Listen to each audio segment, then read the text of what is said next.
Hi, everyone. Thank you for joining us for a special guest webinar on 3 ways to remove chaos from your business. My name is Caitlin Nasher, and I'm the Director of Sales and Marketing at ACE Software. And today you'll be hearing from Susan Fenema. Susan is the Chaos Eradicating Officer at Beyond the Chaos, a consultancy helping small business owners to simplify their operations and manage their products so that they can grow their business and get their lives back. With over 30 years of operations and project management experience in professional service industries, Susan is on a mission to improve American society exponentially. We're very excited to have her with us today. Before we get started, I'd like to give you an overview of how we typically conduct these webinars. This webinar is being recorded, and after the meeting, we'll send you a link so you can download the recording. All participants are muted, but if you'd like to ask a question about what you're seeing, you can do so at any time using the Q&A button at the bottom of your screen. And with that, I'd like to turn the microphone over to our presenter. Susan, take it away. Hi, Caitlin. Thanks so much for having me today. I appreciate you and ACE for giving me this platform to share some value. So let's jump in here to 3 ways to remove some chaos from your business. I am Susan Fenema. As Caitlin mentioned, I'm the Chaos Eradicating Officer, that's CEO, for Beyond the Chaos. So these methods here hopefully will help you reduce that chaos. Small businesses are jam here at Beyond the Chaos, so we understand the lives that small business owners live, and a lot of times those lives look like this. You are either going crazy or you just feel like you're drowning. Some of the symptoms of this might be that you're struggling with finishing projects, or your scope and budget are out of control. You also might be getting pulled in multiple directions and you don't even know what to work on next. If you work with subcontractors and have other team members or have people to delegate to, some of this information will help you as well. And, if your clients are mad at you, if you wish you had a way to keep things organized, we'll give you some tips there. The bottom line here is your business running you, or are you running it? And a lot of this is going to let you take control of running your own business. So first, let's talk about solving the root problem here. First, all businesses have the exact same challenges. You're not alone. We suffer at Beyond the Chaos. We suffer from some of these things. We try to put a quick end to them, and we have some tools to do that. But all businesses have the same challenges, and all small business owners are facing those same challenges. One of the things when we start talking about building a little structure into small business, some small business owners get, a little worried, because the last thing we want is to add bureaucracy. We don't want to slow things down. We want to make sure we're quick and agile and able to respond and change quickly. So that's not what we're doing here. We're going to talk about ways to add structure, and that structure is going to set you free. It's not going to put more bureaucracy on top of things. There are 3 ways we're going to talk about doing that. One, as you might have inferred from some of my other comments, is systemizing things. That's really going to be putting some policy in place if you're multiple person teams, putting some process and procedure in place. And all 3 of those things are a little bit different, but they all fit into that main branch of systemizing. The next area we're going to talk about is project management. And then also, lastly, interruption management. All 3 of those things really affect how we interact and how we're able to control our ability to repeat our successes and manage our organization. So let's jump into how to do some of those things. First, let's jump into systemizing. When do you need a system? That's one of the number 1 questions that I get. How do you even know when or where something needs to be systemized? There are some sure signs, and one is to be able to repeat those successes. You want anything that went well documented so you can do it the same way the next time. Another is to stop reinventing the wheel. If you are doing something rarely, I often say for small businesses, it might be bringing on a subcontractor or freelancer, or interviewing and hiring a new person. Those are not things we do that often because our businesses are small. But we want to be able to do it consistently and not reinvent that wheel each time. So putting a system in place so that we're able just to follow the steps benefits us there as well. Another huge one, to be able to start delegating. This is not possible if you don't have a system in place. If you're a small business owner and you're running everything by what's in your own brain, you have to be able to get those things out of your brain to be able to delegate to someone effectively. If you are struggling with people if you're having high turnover, for example, you want to hand off things to someone, but they're just not getting it done, that's when you need to start looking at maybe it's the way you're handing it off. Maybe it's not systemized enough. If you start delegating, this is where you're going to be able to start working on your business rather than in it. You'll be able to focus on bigger picture things if you have people helping you with those little things that you don't need to be doing. The other is that this is going to help you build your business value long term. You'll be able to sell more than just a client list. You'll have methods and systems that people can put into place and repeat your success if you have systems in place. So think about that too. If you were to remove you from your business, how would it still run without you? And if it cannot, those are the things that are going to affect your long-term business value. So what specific areas do we need to tackle as far as what to systemize? Identify bottlenecks is a big one. You know, when you're the only one that can perform a task and it holds up everyone else in the company, that's a good sign that maybe that is something we need to figure out how to systemize and get you out of it. Another one, when things seem messy, if everything's out of order or chaotic, that's a really good sign. That's something we want to systemize.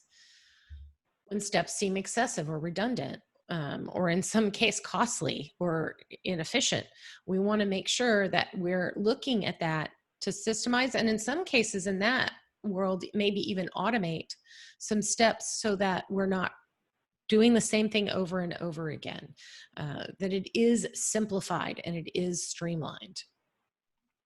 One that is always a good sign or a good question to ask yourself when you're trying to figure out why steps might seem excessive or redundant is, why do we do it that way? Keep asking yourself why.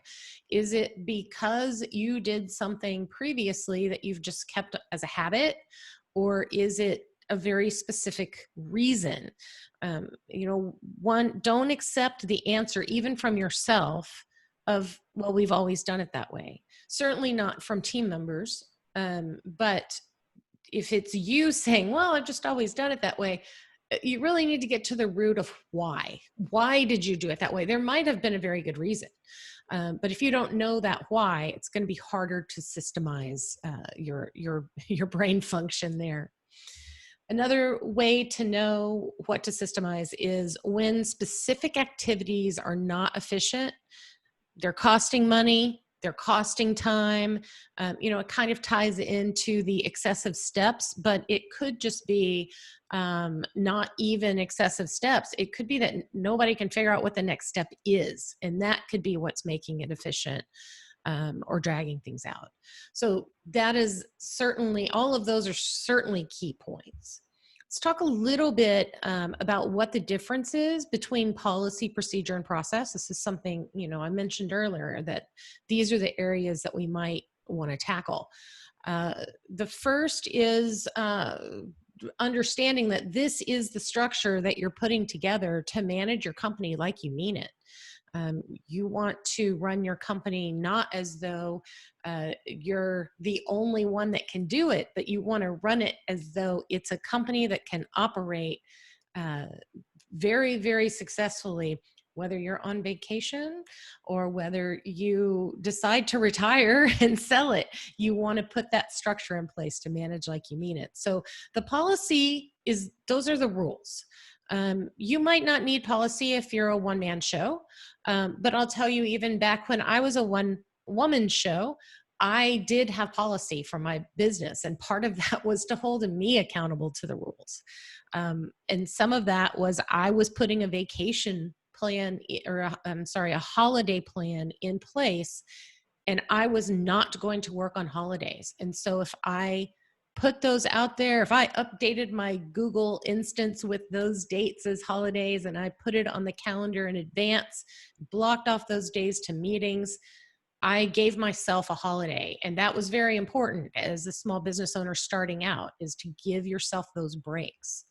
But if you're working with a team, that could be anything from how you enter your timesheets to how you ask for vacation.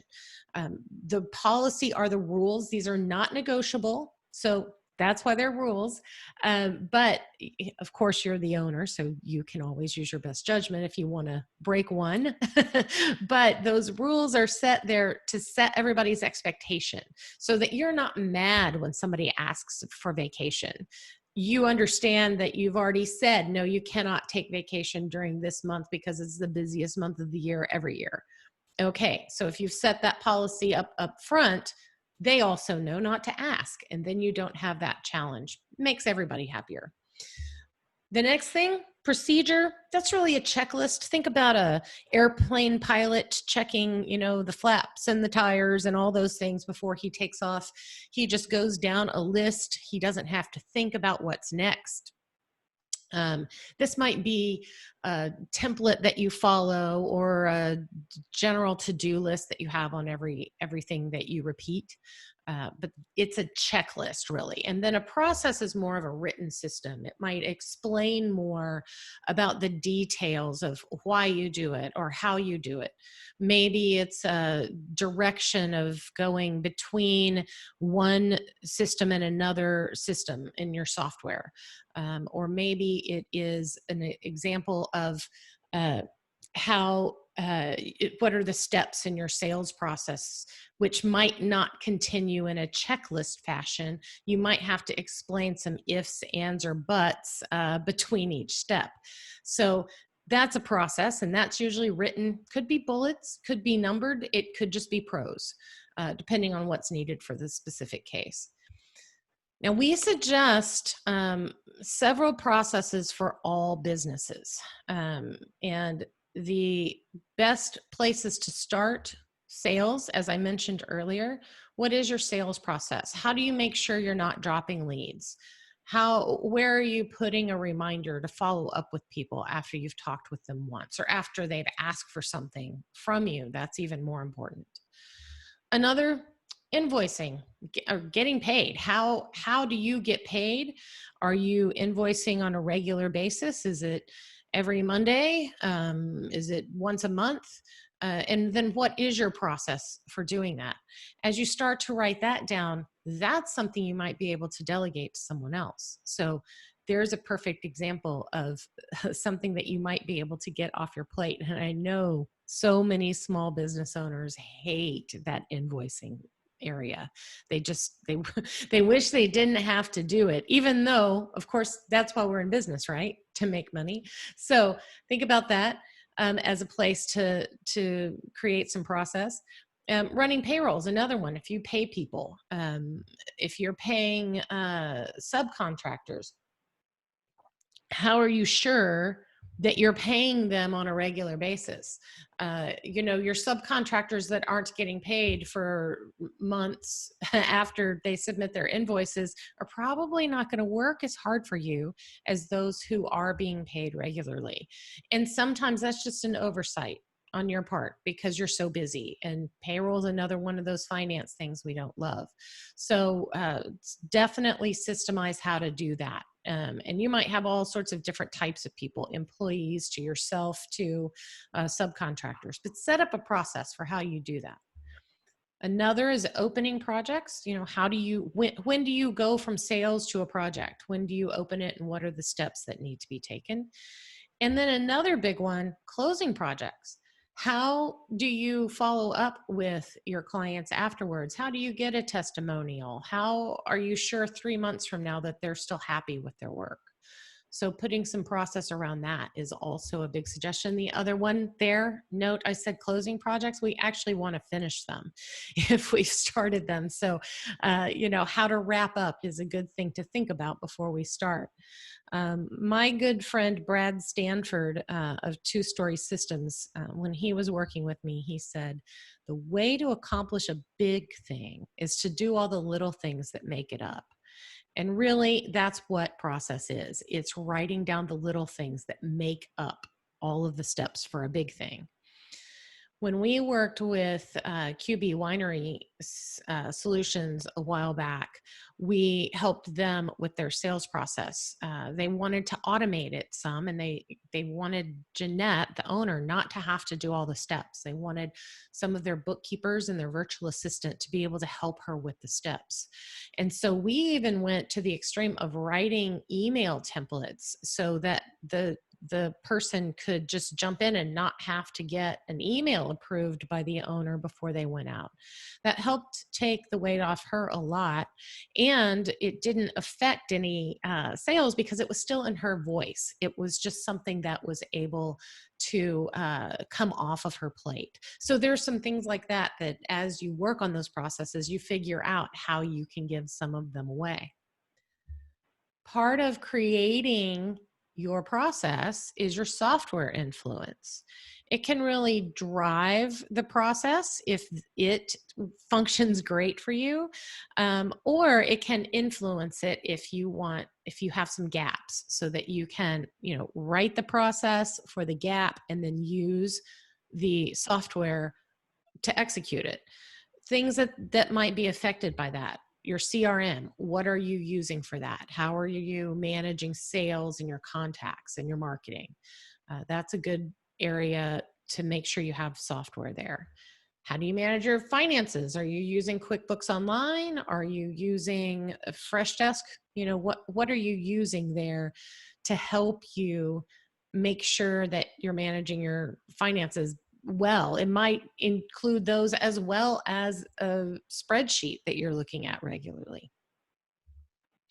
Where are you managing your projects? Is there software that you're using for that? And we'll get to more of that in a bit when we get into the project management area, but that can definitely affect how you write your process.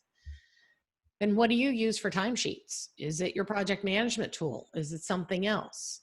What are the rules around when you expect those submissions? Do you want them at the end of every day, or is once a week fine? Where do you store that client data?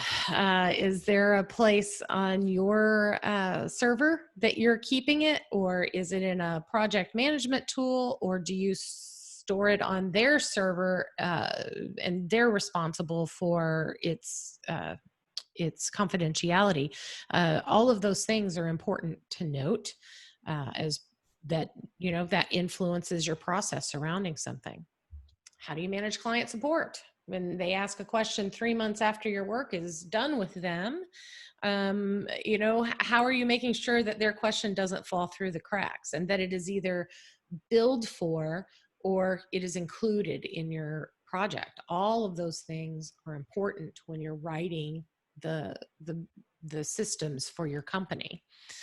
Swoop Talent that we worked with, they had tools for all of these things, and all of those things worked great independently. But how they talk to each other was a system that we had to write for them to make sure that they were communicating, because they actually even had different departments in each of these things. So the departments needed to know how to go from one department to the other. So that's absolutely another thing to consider, is when do you jump from one tool to another tool? Now, once you have all that process written, compliance is a big thing. If you are working with your team and your team is choosing not to either not pay attention to or not follow the process, that's a major issue. So first, note you're the owner, you set the example. If you don't have to follow the rules, you are automatically giving permission that they don't. So make sure you are setting the example and you are following your own processes. I have had situations where, I know the steps, but if I didn't go back to my process and make sure I was doing them in the right order, I might jump ahead 2 or 3 things and confuse somebody who's trying to support me, say in getting a proposal out. If I just send it without looking at my own list and I skip some of their steps that they normally do, now I've messed up the process. We're going to have to clean it up and we might have missed something big. So I always try to go back to my process and follow it, especially when I'm doing something that I don't normally do when I ask somebody else to do it for me. If your systems are not enforced, they are worthless. So if you spend a lot of time and energy creating those systems, but you're not willing to enforce them with your team, you might as well not have bothered. Your team needs to be able to follow them, and to that end, make sure you share them with them. Make sure they're aware they need to follow those new systems that you've put in place. Your clients too. Do some of these affect your clients? I mean, is there a behavior that you require of your clients at certain times? Does that affect the outcome of their projects? These are all things that you want to think about while you're writing these. Is how are you going to ask, require someone to comply with the rules that you've put out there and the process you've put in place? After you've shared it with everyone and made it clear that this is the expectation you have, when somebody messes those up, give a gentle reminder directly to those who are violating it. If you are just repeating with everyone, now make sure you do your timesheets every day. Don't forget, that's our process. The team members who are doing their timesheets are going to be the ones that jump in and say, oh no, did I do it? Let me go double check. I must have forgotten something. The ones that aren't doing them, it's going to go in one ear and out the other. They don't believe it's them. So address those people directly. If you continue to just say the same thing to the group at large, I don't know if you've ever trained a puppy, but it's the same thing as that if you say the same word over and over and over to them and they don't do it. My dog won't drop a ball. We said drop it way too many times, and now the command is put it down because he doesn't even understand what drop it means. So you have to make sure that you're not falling on deaf ears.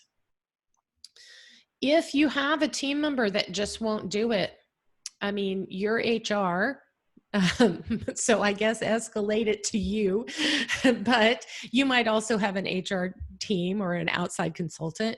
But if they will not follow the rule, you need to very seriously consider whether or not they need to be part of your team, because they will become that bad apple. And if you allow it to continue, you're also giving permission to the rest of the team that they don't have to follow it. So, something to consider as to whether to remove that person. Now, if you work only with contractors or subcontractors, that's beautiful. Just let them into their current contract and don't put them on something else. Don't hire them again. But if it's an employee, that's something you're going to need to address. Another thing to remember about these systems is that they're living, breathing documents. You don't write them once and they're over. They should grow as you grow. They are really meant to evolve as you learn things. If something bad happened and you think to yourself, oh, if only we had XYZ back in 3 months ago, okay, there you go. You know what to do. You know what could have prevented it. Make it part of your process so it doesn't happen again. These systems too, as you grow, things exponentially will change. So, they should grow with you. I would suggest that you get input from the team on what's working and what isn't. If you continually find everyone doesn't follow this one process, Ask why. Does it not work? If it doesn't work, another sign that you need to go back and update it. This also helps with adoption by the team if you're worried about them having buy-in. Asking for their input will help them do that. My team actually updates processes on their own. So if they run into something where they ask me a question and I give them the answer, then they go in and update the process to reflect that answer. So not only they don't have to ask it again, nobody else does either. That's a beautiful benefit of having them written down, is that you can have your team help you keep them updated. To that point, though, someone needs to be designated as the keeper of the systems, a process champion, so to speak. It could be you. In my company, it is me. But it could also be a specific person who maybe is more operationally minded than you are. So it does not have to be you as the owner of the company. It can be somebody, your right-hand person, your operational lead, or your project manager even. They usually are very good at thinking in process. And so whoever is in charge of that, you need to review those systems annually at least. And I always suggest during the least busy time of your year. That's what I try to do between Christmas and New Year's every year. But then I also have a reminder to, just stay on top of it. When one of my team members does make a change to something, I make sure that, those notifications go to me and I know what's changed. So we're staying on top of it all along. But once a year, I read through all of them and make sure we didn't change a software, or, something mentions a role that we no longer have in our company. So quarterly might be better if you're growing fast, but minimally do that once a year. So that's really systemizing. That's the first way to pull some chaos out of your business. The next way is project management. This is something that is going to make a big difference in your world. Part of this starts with your proposal, and in your proposal, making sure that you have clearly defined your scope, your budget, and your time frame. If you start with a vague proposal, it makes project management much more challenging. Another big tip here in the project management area is set regular status meetings. This is going to help you prevent interruptions. And that'll be something we talk about a little bit more when we get to that area. So let's start talking about project management tools first. Everyone, under your breath, just repeat after me: email is not a project management tool. If you are using email to manage your projects, please stop. It is for lack of a better word, it is the wrong way to do it. Things fall through the cracks. There's no way to assign things to people. There's no process of what are the next steps. You really need to be using a software. Now, many who might be software developers might think, oh, I'll just make my own. Now, I'm going to majorly encourage you not to do that. As software developers, you are selling your ability to create to other people. One, don't use that time you have internally. That is a waste. Use that time externally and make money off of it. Just like you would advise your client not to create something from scratch when they can buy it off software as a service, I'm going to encourage you the same thing. So here are some softwares we recommend. Teamwork is by far our favorite. We use it for ourselves as well as many of our clients. Monday.com is a good one. Asana, we're also a referral partner for Asana and Teamwork. We like both of those tools. Basecamp is another one that's very good. To my way of thinking, Asana and Basecamp are your more entry-level places to go. Teamwork is going to be much more advanced. It's going to combine some workload features. It's going to combine your ability to track time within it and even do some invoicing from within it. Some of the others do not have that full functionality, but any of these tools is much, much, much better than trying to manage things through email. We'll send links out to these in the follow-up email, so you'll have those links if you want to go investigate. I also encourage regularly scheduled status meetings as a tool to use to help you manage your projects. If you are running something that is ongoing, you need to be having a meeting with that client every week. Put it on the schedule every Monday at 2 o'clock, or whatever you need as a repeating event, and make sure that you only cancel it if there really is nothing to talk about. And you still have that option. You can cancel it. But those status meetings help with more than one thing. You're going to be able to talk about what you have accomplished so that they are aware of progress.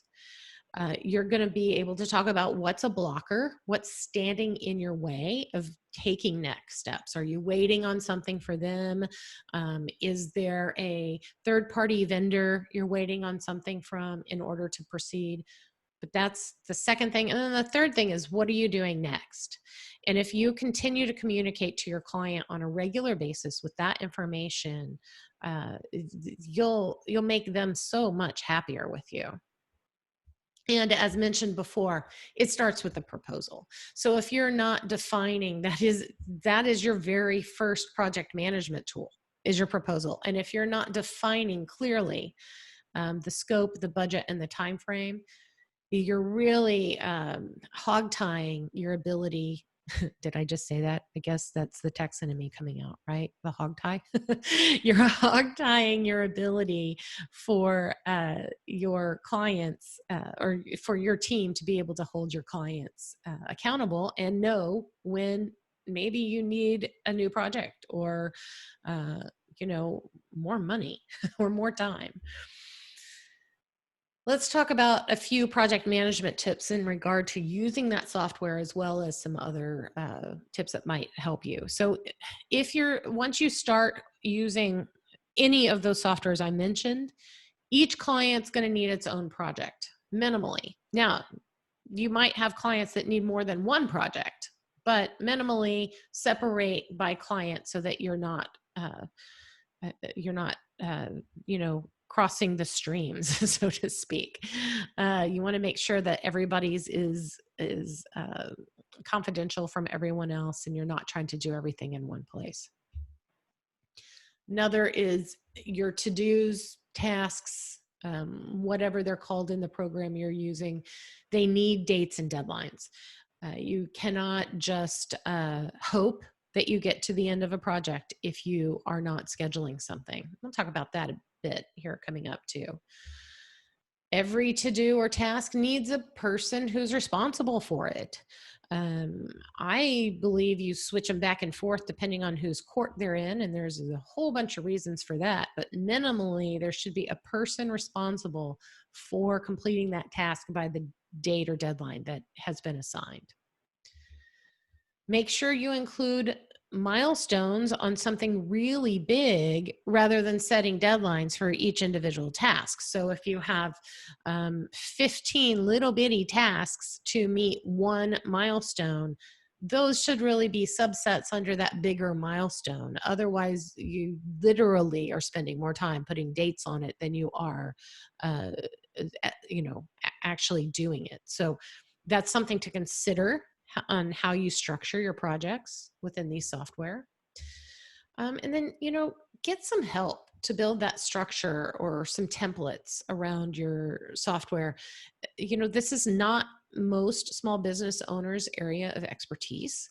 So if you don't know how to set it up, get someone who can help you, whether that's your project manager, whether that is maybe a spouse who has a different skill set than you, somebody who can say, this doesn't make sense, this doesn't flow, or call us, we can help you too. But make sure that you're getting help and not trying to do it on your own. The other thing is all these things tend to be pushed to the bottom of your list, which creates more chaos if you're not getting it done. So if this is a sticking point for you, make sure that you're asking for help. The next part of managing projects is setting client expectations, and they need to be clear. It needs to be, understandable. I mean, all of us are reasonable people, but if we're not setting our boundaries with our clients and setting the expectations with them, then it's easy to get taken advantage of really easily. So first, remember the scope is the scope. You wrote the scope clearly, and that scope is what everything else is based on. The timeline is based on that scope.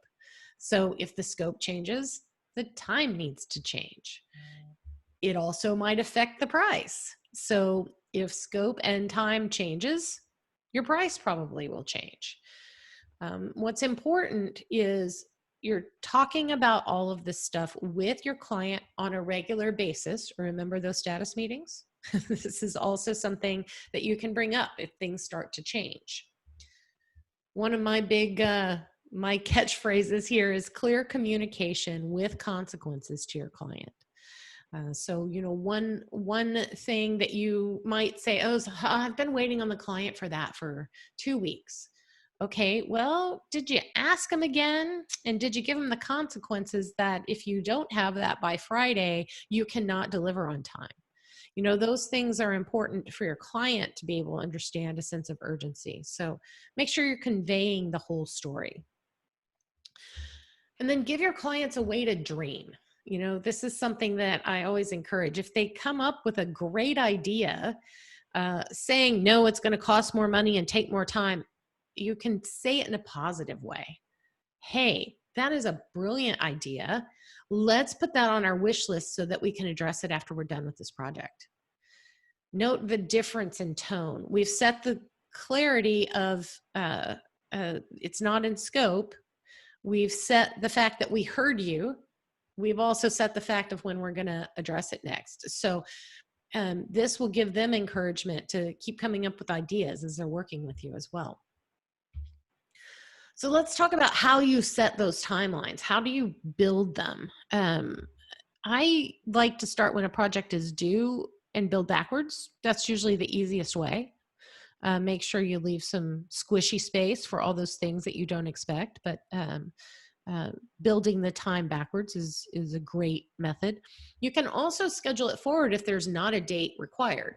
But if you don't have a schedule, you're not going to be able to complete it. It'll just kind of hang out there. So everything needs a schedule, even if it doesn't have a specific due date.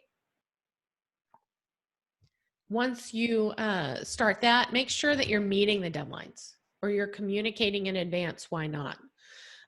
Again, status meeting conversation there, making sure that those deadlines are being met and that you're moving the project forward. Obviously, if things need to flex a little bit and you can keep it in the overall scope, that's fine. Just make sure you're telling your client what's going on so that they're aware. Include all of the major steps in a process.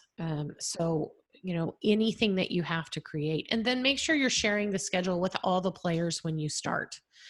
You want your whole team to know, you want the client's whole team to know, because one of the things that you want to make sure you're doing is confirming it against everyone's schedules. Are you trying to launch a marketing campaign for a client on the day that they have major work to do internally?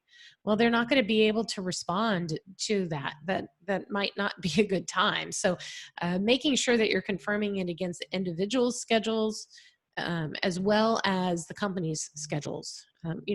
What if you have a writer who's supposed to create this gorgeous content for you and you've put all of the writing steps during her trip to Spain? Those are the things that you got to look out for. A simple way to look at this might be, how do you plan a dinner party? I'm a big fan of cooking and I love to do multi-course dinners. It's so fun.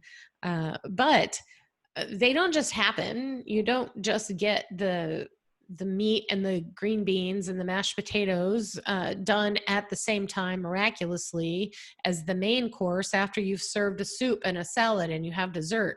They all have to come out at the right time. And so making sure that you're working backwards of, when are we serving that main course? What has to be done? When do we marinate the meat? Do I need to involve my husband to go grill something? Is he going to be available at that time? What time do the guests arrive? That's always a big one. There's your date or your time it's due. And what are you doing when those guests arrive? If you develop software, when you have your client arrive in your tool, your first thing is testing. When you have guests arrive for a dinner party, usually you have appetizers or greeting or make them drinks or hang up their coats. Make sure that you've allotted time for all of that into your timeline. But mashed potatoes will hold, green beans will not. That makes a big difference in how I'm going to plan that. So making sure each of those steps is accommodated and built out makes it go so much more smoothly when you now have guests or when you're now rolling out your project. Now, what happens? The dreaded changes come up, right? This is something I could actually do a whole session on. So we're going to go through this pretty quickly. But, an important thing to note is that as a service professional, no matter what you're providing to your clients, it is your obligation to keep your client held to the original scope, to keep them on schedule so your value can be delivered to them. Don't let their changes get you off track, because an undelivered project has no value. If you let them run you around in circles and it's never finished, well, they've never gotten any value from you. Fulfill that scope you've discussed first, and then talk about changes later. As we talked about, you can create that wish list so that you can address those things later. And that becomes such a powerful way to say no without saying no.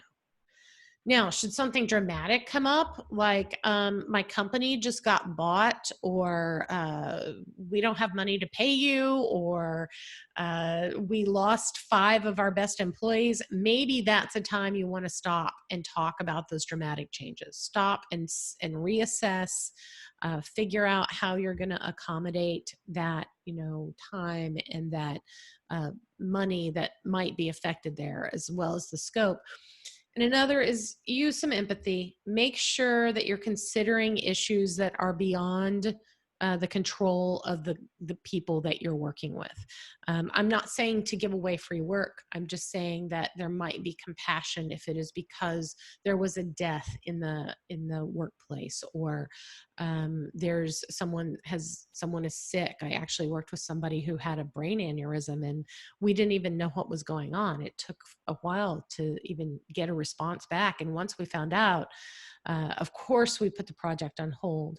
And then, of course, there were some changes when we came back, but we were compassionate as to the reason for them.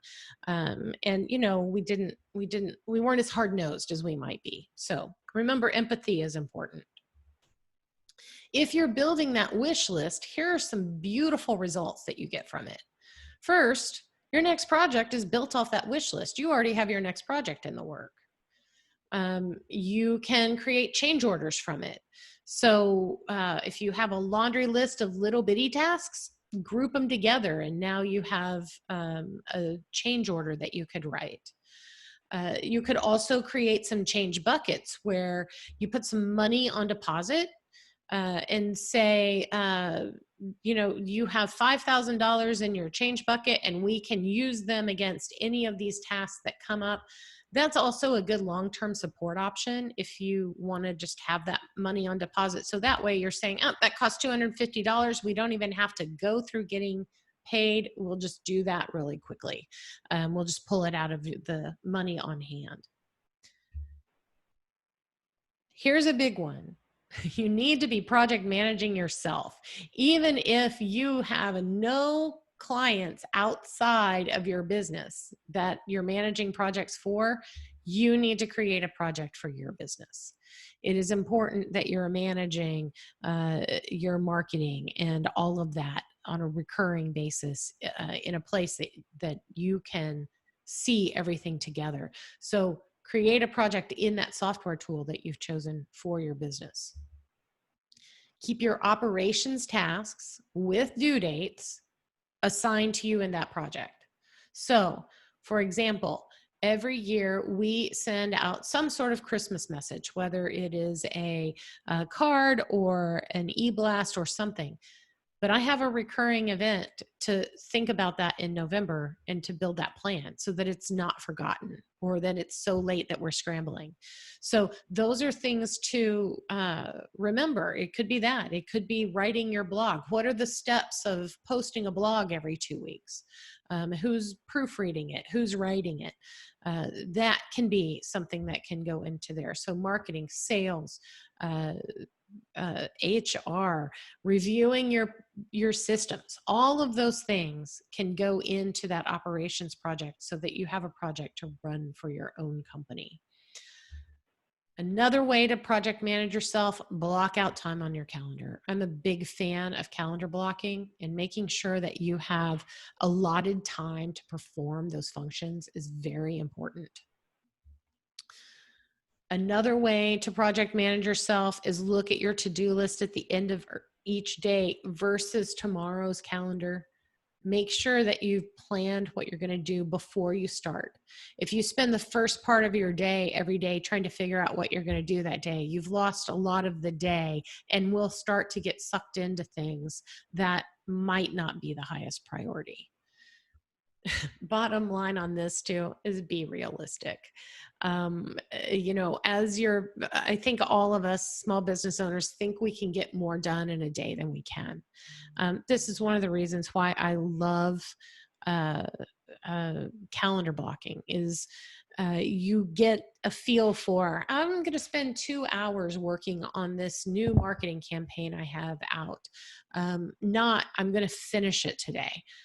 In 2 hours, you might find out all the other things you still need to do. And so then you can block out more time later. But that time block on your calendar helps you be more realistic and helps you manage that versus your to-do list and the emergencies. And speaking of emergencies, interruption management is a big, big part of making sure that your day doesn't get thrown off track. Now, we talked some about calendaring, but let's get a little bit more specific. Make sure that when you're calendaring, you're blocking time for your most important tasks first. So think your God, your family, your health. Are you going to the gym? Are you, do you do readings every morning? Do you, go to church on a certain day or time? Block that stuff out. Spending time on your spirituality is important. Your family, make sure you go to your kids' soccer game. Make sure that you don't miss the important recital. Put those on your calendar first and make everything else fit around them. And your health, of course, we are nothing if we're not taking care of ourselves. So from exercise to, are you taking a break to clear your mind and stand up and move? The first few months I was working, I kept forgetting to eat lunch. It'd be 3:00, I'd be starving. And I didn't even notice until I started losing concentration. So now I have a lunch calendar blocked and remind me to get up and go. From there, next, block your business focus time. That time you're going to work on your business and not in it.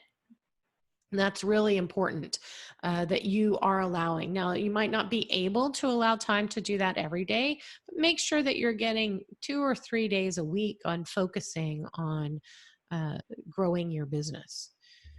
Don't forget breaks, as we talked about. Make sure that you schedule those in. And if you have appointments, make sure you're including the travel to and from them.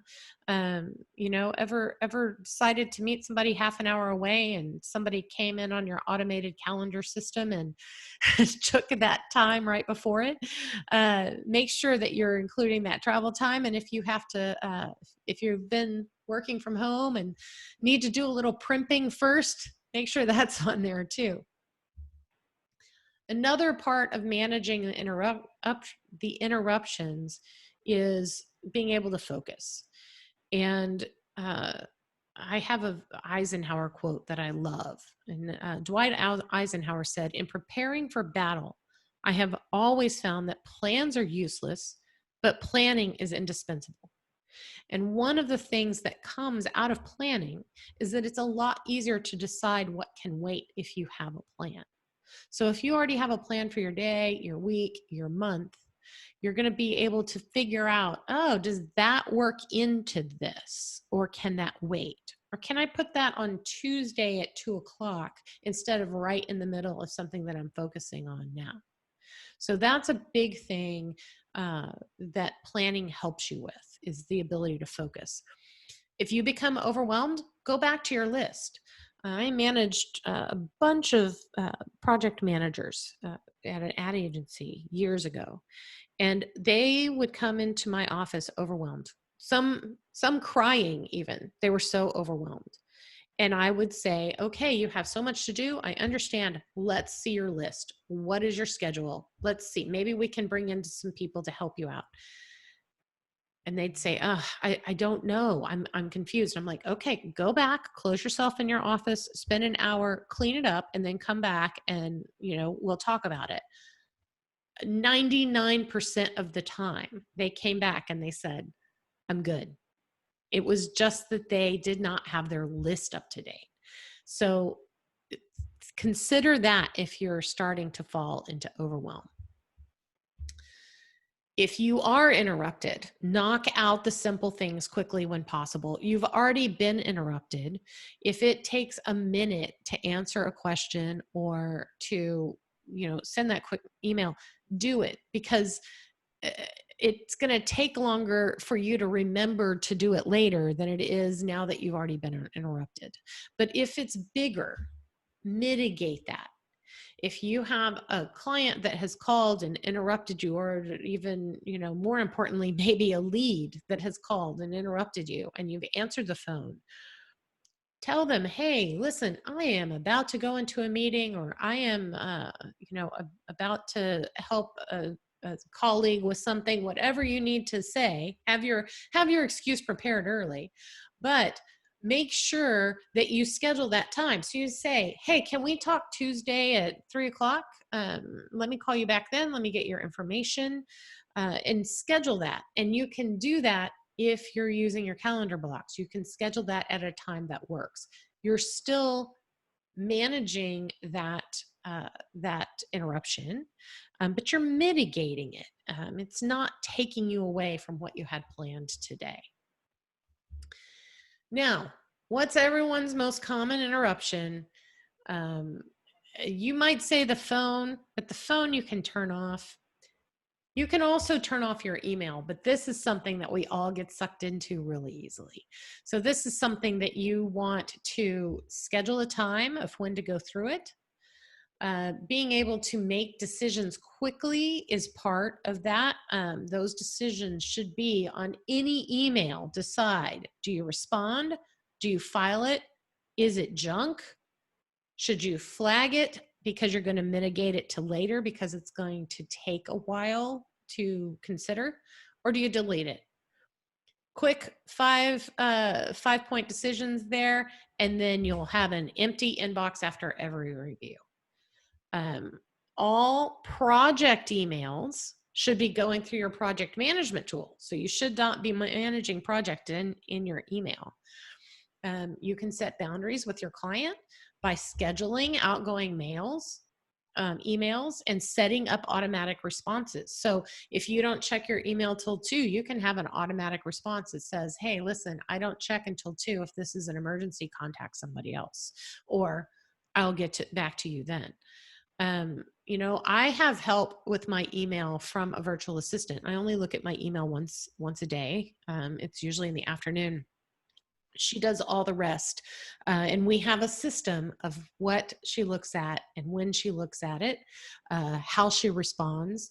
And we communicate offline. So she'll do a screenshot of it and send it to me in our Slack app if there are any questions. And we keep updating our process as we go so she knows how to respond to every email that comes up. So those are some ways that you can mitigate those interruptions and help make a little less crazy to your day. So let's summarize those 3 ways that we talked about reducing the chaos in your business. 1, systemize it. That's a big one. Manage your projects effectively and prevent interruptions. Those are really the best 3 ways. Now I'm going to wrap it here with a quick offer. You know, if you don't have time to do any of this yourself, you're struggling with how to do it, maybe you're not a detail person, you can go take this free audit. It's our website address, beyondthechaos.biz/project management audit, hyphens between it. We'll make sure that that link is in the email that you get. Take that audit and we'll give you 3 free recommendations on how to improve your operations or your project management by you filling that out. And that is a almost $500 value, $497 value. So we hope that you will take advantage of that. And with that, I will hand it back over to Caitlin. Thank you so much, Susan. That's a fantastic offer, so I definitely hope that we see some people taking advantage of it. That's all for today, but we hope to see you all next Tuesday at 12 noon Eastern for the next webinar on recurring transactions. And before we wrap up, I'd like to thank Susan for sharing her expertise with us today. I know I really appreciated hearing all of those fantastic tips, and I'm sure our audience did too. And speaking of our audience, I'd also like to thank all of you for attending, and I'd also like to remind you that you will get a link to this recording so you can watch it again or share it with colleagues who weren't able to join us today. If you think of any questions that we didn't cover, you can always reach out to us at sales@asoft.com. And for more information on how you can remove chaos from your business, please reach out to Susan at beyondthechaos.biz. You can also sign up for future webinars at asoft.com/webinars. Thanks again, everyone, and enjoy the rest of your week. Thanks, everyone.